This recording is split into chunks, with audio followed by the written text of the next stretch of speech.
বেলকুচি ৩ নং ভাঙাবাড়ি ইউনিয়ন পরিষদের দায়িত্ব পেলেন উপজেলা আইসিটি কর্মকর্তা ইমান আলী। ৫ আগস্ট শেখ হাসিনার সরকারের পতনের পর গা ঢাকা দেওয়ায় দীর্ঘদিন শূন্য হয়ে আছে সিরাজগঞ্জের বেলকুচি উপজেলার ৩ নং ভাঙাবাড়ি ইউনিয়ন পরিষদের চেয়ারম্যানের পদ। এবার সেখানে চেয়ারম্যানের দায়িত্ব পেলেন উপজেলা আইসিটি কর্মকর্তা ইমান আলী। বৈষম্য বিরোধী ছাত্র আন্দোলনে শেখ হাসিনা পদত্যাগ করে দেশ ত্যাগের পর দেশে উপজেলা ও ইউনিয়ন পর্যায়ের অনেক জনপ্রতিনিধিও দেশ ছেড়েছেন, কেউ আবার দেশের মধ্যেই রয়েছেন আত্মগোপনে। ফলে জনপ্রতিনিধির অভাবে সাধারণ জনগণকে পড়তে হয় ভোগান্তিতে। আর এই ভোগান্তি থেকে মুক্তি দিতে জেলা প্রশাসকের পক্ষ থেকে দেশের বিভিন্ন উপজেলা ও ইউনিয়ন পরিষদে প্রতিনিধি নিয়োগ দেওয়া হচ্ছে। এরই ধারাবাহিকতায় সিরাজগঞ্জের বেলকুচি উপজেলার ৩ নং ভাঙাবাড়ি ইউনিয়ন পরিষদের দায়িত্ব পেলেন বেলকুচি উপজেলা আইসিটি কর্মকর্তা মোহাম্মদ ইমান আলী।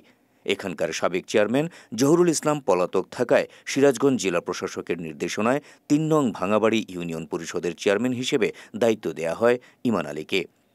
সোমবার সকালে প্রথম কার্যদিবস হিসেবে চেয়ারম্যানের দায়িত্ব পালন করেন তিনি। এ সময় তাকে ফুল দিয়ে শুভেচ্ছা জানান ভাঙাবাড়ি ইউনিয়ন পরিষদের ইউপি সদস্যরা। পরে চেয়ারম্যানের দায়িত্বপ্রাপ্ত আইসিটি কর্মকর্তা ইমান আলী সকল ইউপি সদস্যদের সঙ্গে মতবিনিময় করেন।